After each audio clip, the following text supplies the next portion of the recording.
Assalamualaikum warahmatullahi wabarakatuh. Apa kabar sahabat Zakat TV? Tentu masih baik-baik saja ya, dan semoga kita selalu diberikan kesehatan selama bulan Ramadan ini. Dan tetap kembali bersama saya Hafiza dalam program Sehati Sehat Islami. Dan pada episode kali ini, bahasan kita akan cukup menarik, yaitu akan membahas mengenai madu dan manfaatnya. Telah hadir juga narasumber kita dari Rumah Sehat Terpadu Dompet Duafa, Dr. Agung Perdana Jaya Daulay. Ya, apa kabar dokter? Oh, baik-baik, insyaallah. Sehat ya dok ya? Sehat. Iya, mungkin bahasan kita sangat menarik dok, karena tentang madu. Iya. Mungkin banyak sekali masyarakat Indonesia yang senang mengkonsumsi madu, karena dalam Al-Quran sendiri dan juga Nabi kita juga mengarahkan kepada kita untuk mengkonsumsi madu, karena madu adalah salah satu obat ya dok ya untuk segala macam penyakit. Nah, bagaimana nih penjelasannya dokter? Jadi madu itu adalah salah satu makanan yang memang sering dikonsumsi masyarakat.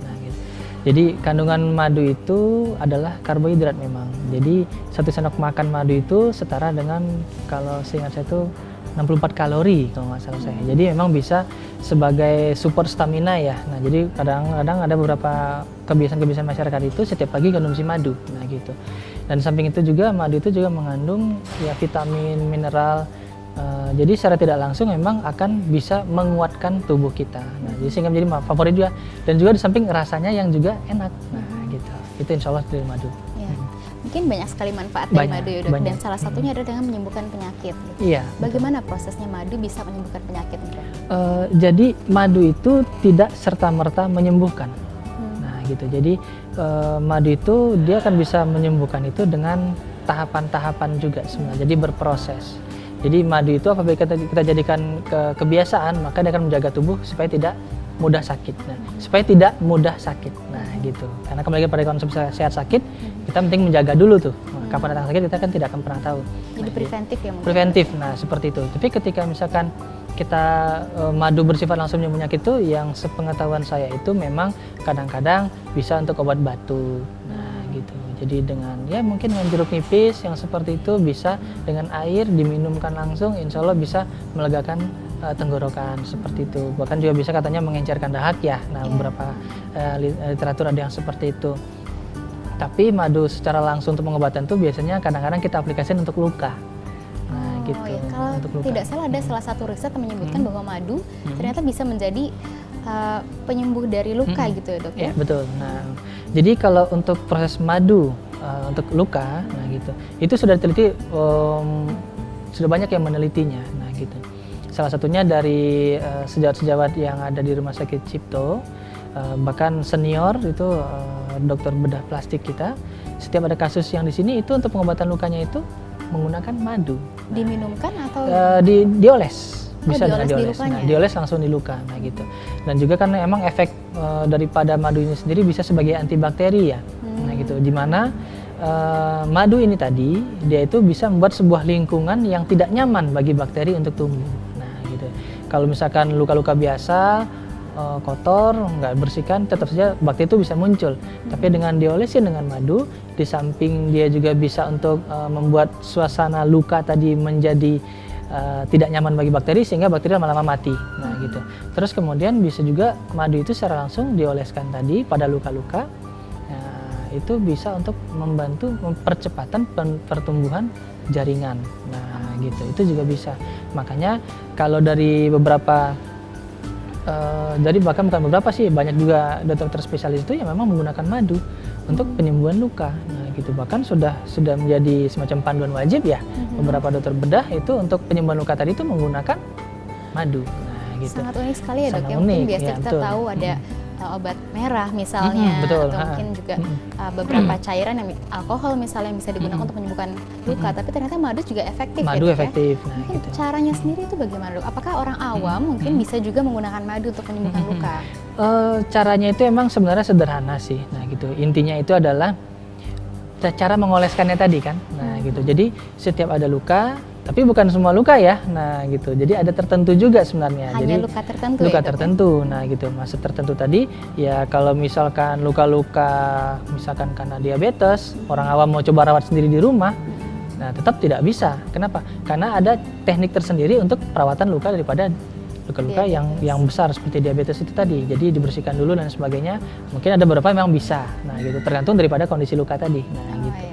Nah gitu. Kalau untuk pada dasarnya sih, misalkan gitu kan kita tidak lagi menggunakan obat merah ya, kita tidak lagi menggunakan obat merah, kita tidak lagi menggunakan betadin sebenarnya pada dasarnya, atau rifampicin seperti itu. Untuk luka-luka yang baru, kita biasanya bagus cuci dengan air hangat, bersihkan, setelah itu oleskan tipis-tipis saja, gitu. Tapi setiap hari itu harus dibersihkan. Nah, gitu. Karena kan ada selalu dibersihkan, oleskan lagi, seperti itu. Hanya sederhana saja. Cuma kalau saya sarankan untuk luka-luka kecil, oke, mungkin masyarakat boleh melakukannya secara sendiri, nah gitu. Tapi jangan coba-coba pada luka-luka yang besar dengan tidak mempunyai pengetahuan yang cukup lah untuk melakukan tindakan luka seperti itu. Jangan sampai lukanya nanti malah semakin besar sehingga kesini kita harus lakukan tindakan operatif. Nah, gitu. Tapi memang pada dasarnya madu itu bisa digunakan dua arah. Satu diminum atau dimakan langsung, nah gitu. Atau mungkin dioleskan dari luar untuk luka. Nah, gitu. Jadi kalau dari dalam sifatnya itu adalah untuk mencegah, kalau dari untuk luka sifatnya emang mengobati. Jadi memang efeknya dua ya, untuk mencegah dan mengobati. Secara garis besar ya, nah gitu. Penjabaran sih bisa macam-macam. Nah, kalau tadi misalnya untuk orang awam ya, untuk sahabat Zakat TV mungkin pasti banyak yang akan mencobanya nih dok nih, karena kan masalah luka kita nggak bisa menghindari gitu ya, dan mungkin madu juga bisa jadi alternatif mereka bisa menggunakannya gitu. Kalau tadi setelah dioleskan gitu dok, apakah itu nanti lukanya ditutup atau cukup dibiarkan terbuka saja setelah dioleskan madu? Memang ada beberapa kriteria ya, nah gitu. Jadi kapan sebuah luka itu boleh ditutup, kapan sebuah luka itu boleh dibiarkan terbuka. Jadi kalau luka lecet biasa sebenarnya tidak harus ditutup. Tapi kalau lukanya itu agak dalam, misalkan luka robek yang seperti itu memang harus dibersihkan dan ditutup. Nah gitu. Kalau misalnya luka lecet biasa, memang kita tidak akan pernah nutup, biarkan saja. Misalkan kecelakaan jatuh nih dari motor lecet, ya boleh-boleh saja. Nah gitu, tidak ditutup. Nah gitu. Tapi kita melihat kedalaman lukanya tadi. Nah gitu. Ya secara dasarnya sih seperti itu. Tapi memang kita ingatkan juga boleh melakukan, tapi harus tahu juga saatnya di mana tidak boleh melakukan. Intinya harus tahu bagaimana prosesnya dan juga caranya ya dok ya. Karena memang sederhana, tinggal oles, bahasanya kan gitu. Oles saja, lukanya sembuh. Tidak sesederhana itu. Nah gitu. Karena setiap luka tadi dioleskan, kontrolnya itu tetap harus kita bersihkan kan. Gitu. Oleskan lagi, kita nilai lagi lukanya. Nah gitu. Tapi kalau memang luka-luka biasa mah, insya Allah sih bisa saja teman-teman melakukan sendiri. Nah, gitu. Ya, oke, tips yang sangat bermanfaat sekali, dan sahabat Zakat TV kita akan menggali lebih banyak lagi mengenai madu dan juga manfaatnya bagi kesehatan. Tetap di Sehati.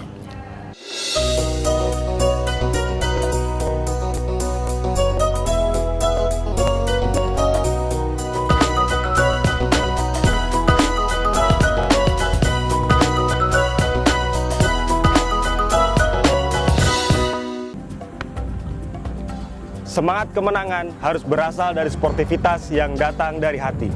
Saya Bambang Pamungkas, saya Zakat di Dompet Duafa. Keluarga adalah sumber inspirasi saya. Kehangatannya datang dari hati.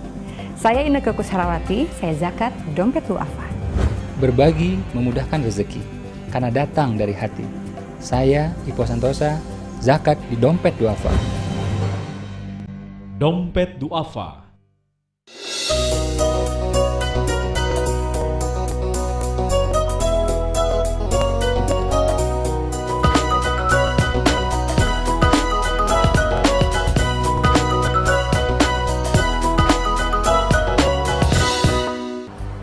Sahabat Zakat TV, kembali lagi dalam program Sehati Sehat Islami bersama saya Hafizah dan narasumber kita Dr. Agung dari Rumah Sehat Terpadu Dompet Duafa.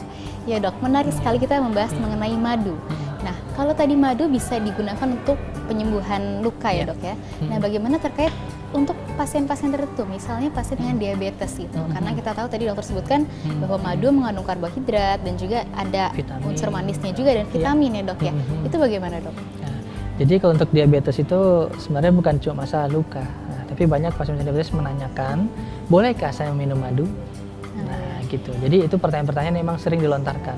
Tapi pada dasarnya, madu itu sendiri boleh dikonsumsi oleh orang-orang diabetes. Itu boleh, nah gitu. Memang akan ada kenaikan ringan daripada jumlah gula dalam darahnya, gitu.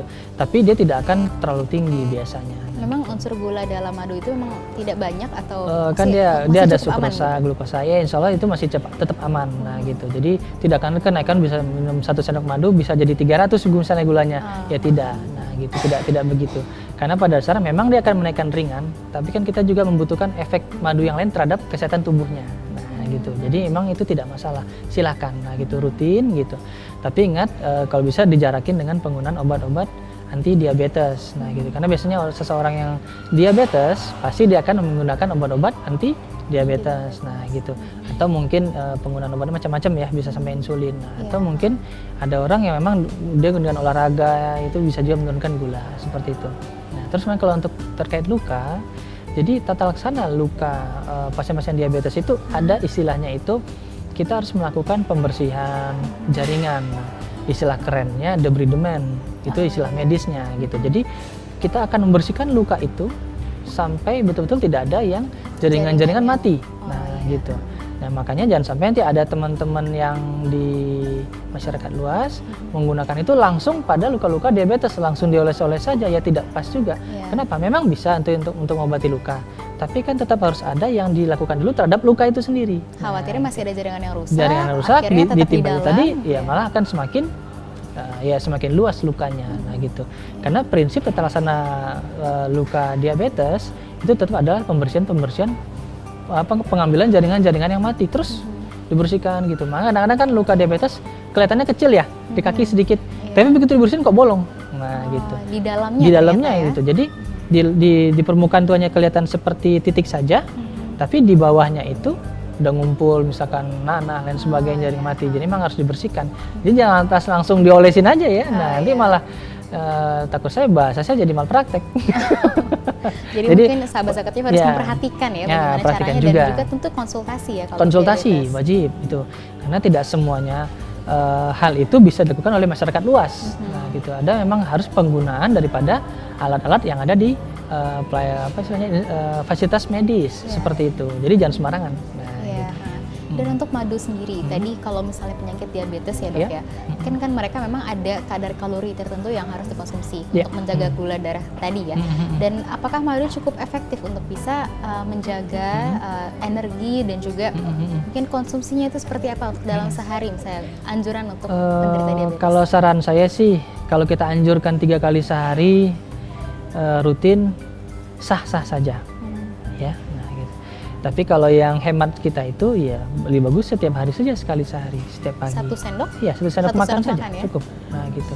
Ya, jadi untuk menjaga sehat, jadi gini, jangan sampai konsep kita menjaga sehat itu kita harus berlebihan terhadap sesuatu yang kita anggap sehat. Madu itu sehat, tapi segala sesuatu yang berlebihan akan menjadi tidak sehat. Nah, gitu. Jadi ya konstan saja, yang penting itu. Mau setiap hari 1 sendok boleh, tapi seterusnya. Bukan harus rutin, ada ya? Rutin, lebih bagus rutin kan. Nah, gitu. Jadi kalau misalkan sesuatu yang sehat tidak kita rutinin, ya akan terjadi ya saat-saat di mana tubuh kita itu akan turun daya tahan tubuhnya. Nah, gitu. Jadi fungsinya menjaga, tapi ya namanya madu nih, madu kita minum, dia akan digunakan oleh tubuh, sisanya tentu akan dibuang. Nah, gitu. Jadi bukan berarti lantas satu itu bisa untuk selamanya, ya tidak juga, karena itu akan dihancurkan lah, diproses oleh tubuh seperti itu. Jadi konstan itu intinya. Nah, untuk penggunaan madu, insya Allah setelah 1 bulan kita gunakan madu rutin, memang badan ini biasanya lebih enteng. Nah, gitu. Kalau kita sendiri juga menggunakan, insya Allah seperti itu. Nah, gitu. Bahkan ada bilang awet muda ya. Oh iya, betul sekali. Ternyata bisa ya dok untuk awet muda ya? Ya, karena kita sehat ya kesannya awet muda. Jadi itu efek sampingan bisa dibilang seperti itu ya dok. Ya, nah, kalau untuk madu sendiri kaitannya kan saat ini memang madu tuh berbagai macam ya dok ya. Ada yang namanya bipolen, ada yang namanya apalah banyak sekali contohnya gitu. Apakah ini fungsinya atau manfaatnya tetap sama dok? Pada dasarnya dari literatur yang pernah saya baca tidak ada pembedaan. Nah, gitu. Jadi madu itu sendiri pasti akan berbeda-beda antara hutan Indonesia dengan hutan di Amerika, dengan hutan di Cina, itu pasti akan berbeda-beda. Karena flora dan floranya itu pasti akan beda-beda kan. Jadi tanaman-tanaman itu bunga-bunganya pasti akan berbeda-beda. Kita tropis tentu beda dengan yang di daerah yang 2 musim. Nah, gitu. Jadi ya pasti akan sangat ada perbedaan. Tapi pada dasarnya manakah yang paling bagus? Kalau prinsip saya, semuanya bagus. Yang penting adalah konstan. Selesai. Nah, gitu. Insya Allah tetap menjaga. Iya, betul. Ya? Nah, jadi mau cari yang asli ya. Nah, kalau saya sulit cari yang palsu. Oh, gitu. Jadi madu itu memang tergantung tempatnya ya, karena tadi kan Tergantung lebahnya yang menghasilkan madunya sendiri dan beda-beda Iya. tempat, tapi Iya, betul. insya Allah semuanya sama ya Semuanya manfaatnya sama, Dok ya. iya. Oke, salah satu manfaat madu adalah untuk imun atau kekebalan tubuh. Iya. Ya, itu bagaimana Dok?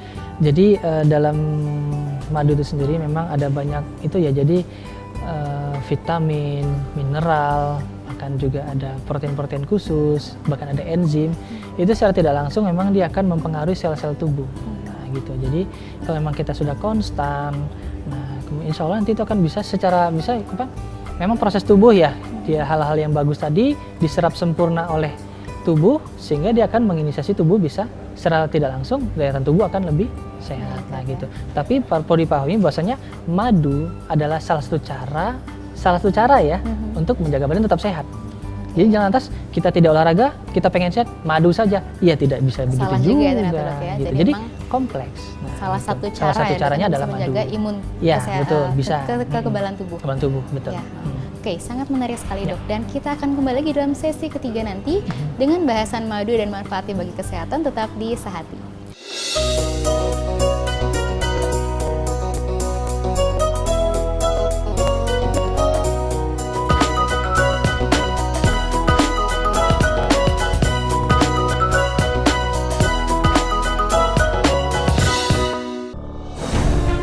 Ketika keindahan dunia merebak keselarasan, berbagi kemesraan.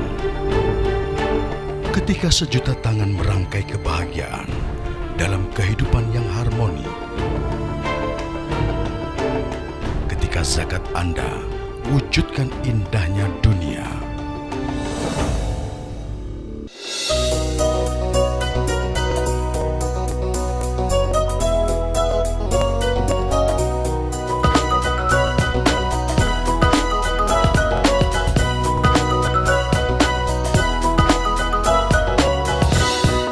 Sahabat Zakat TV, kembali lagi dalam program Sehati Sehat Islami dan kita masih membahas mengenai madu.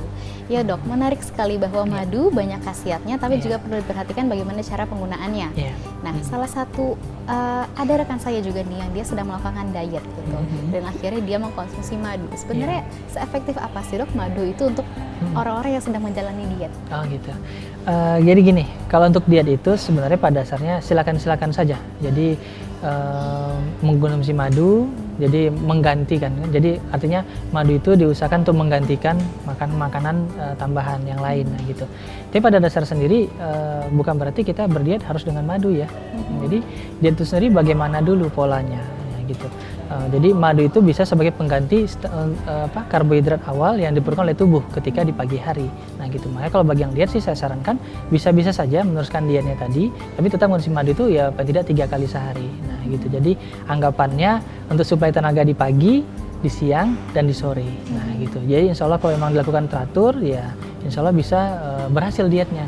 Nah sekarang kita ingat juga dietnya juga jangan berlebihan juga. Targetnya bagaimana?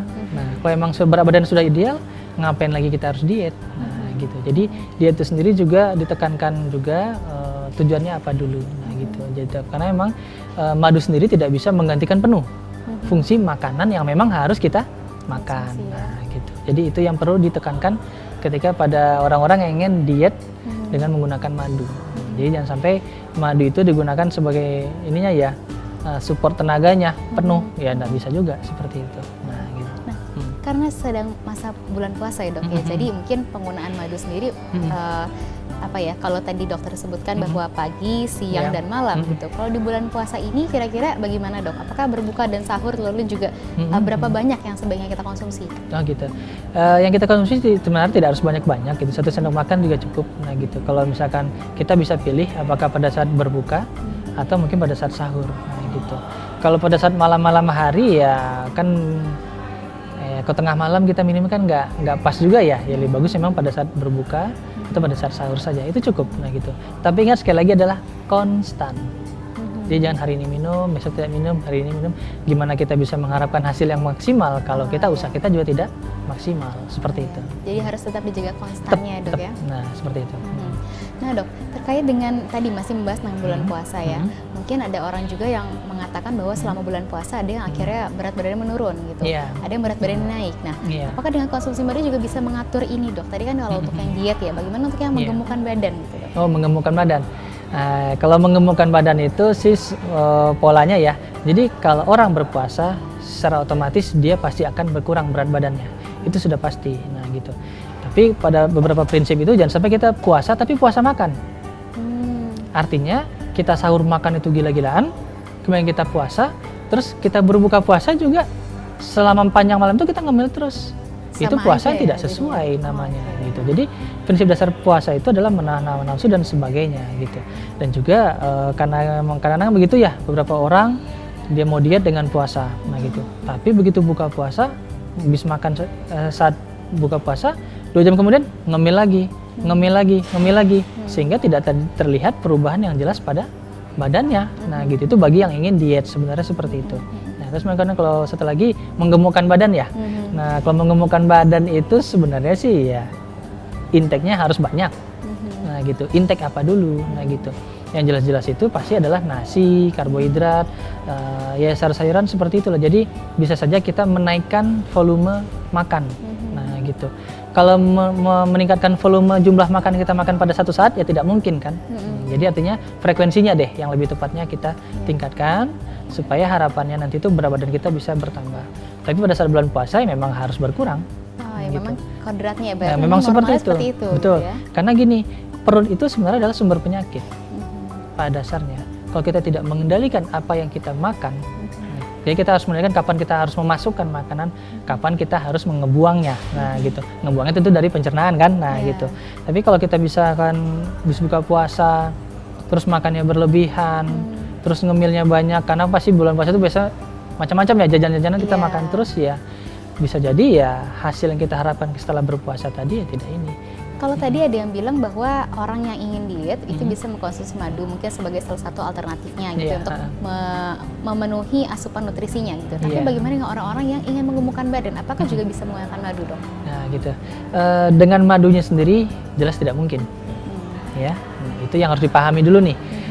Jadi kalau untuk menggemukkan badan tentu harus ada makanan-makanan yang lain, ya unsur-unsur pembentuk tubuh yang lain, apakah itu karbohidrat, protein, lemak, nah gitu. Jadi jangan dianggap dengan madu bisa menggemukkan badan. Otomatis tidak. Nah, tapi memang dia bisa meningkatkan nafsu makan. Gitu. Secara tidak langsung bisa, karena badannya sehat sehingga pencernaannya juga bagus sehingga rasa makannya itu bisa lebih besar biasanya. Tapi sebenarnya juga dibilang nafsu makannya besar sebenarnya tidak juga. Yang lebih tepat itu kalau pemahaman saya adalah ketika kita rutin mengkonsumsi madu, pencernaan itu akan lebih bagus. Sehingga proses penyerapan intisari makanan dari yang kita makan itu lebih sempurna. Nah, gitu. Jadi terserap semuanya. Terserap semua. Harapannya begitu. Memang tidak akan semuanya bisa terserap. Tapi paling tidak persentase penyerapan itu bisa lebih tinggi. Nah, sehingga secara otomatis memang dia bisa saja menaikkan berat badan. Nah, gitu. Cuma perlu kita ingat bahwasanya ya bukan berarti lantas karena kita dengan madu terus. Nah, gitu. Polanya ya sebenarnya bukan tidak dibilang gemuk tidak bagus, dibilang kurus juga tidak bagus. Yang penting itu adalah ideal. Nah, gitu. Jadi persepsi masyarakat itu kan masih ada yang pengen gemuk, masih ada yang pengen kurus. Kalau saya pengen ideal. Nah gitu, itu lebih bagus. Nah gimana caranya biar ideal? Itu yang lebih pas. Nah cara yang ideal sebenarnya ini istilah lama yang sudah kita ketahui bersama. Jadi prinsipnya adalah makan sebelum lapar, ya, terus berhenti makan sebelum kenyang. Nah sehingga harapannya tadi itu dikontrol, berat badannya bisa ideal. Nah gitu. Jadi dan seperti itu. Yang tadi dokter sebutkan juga dicontohkan oleh Nabi ya dok ya? Ya emang seperti itu. Dan memang itu yang contoh yang paling sempurna yang patut kita ikuti ya. Gemuk banget juga salah, kurus banget juga salah. Kita minta itu adalah sedang-sedang saja.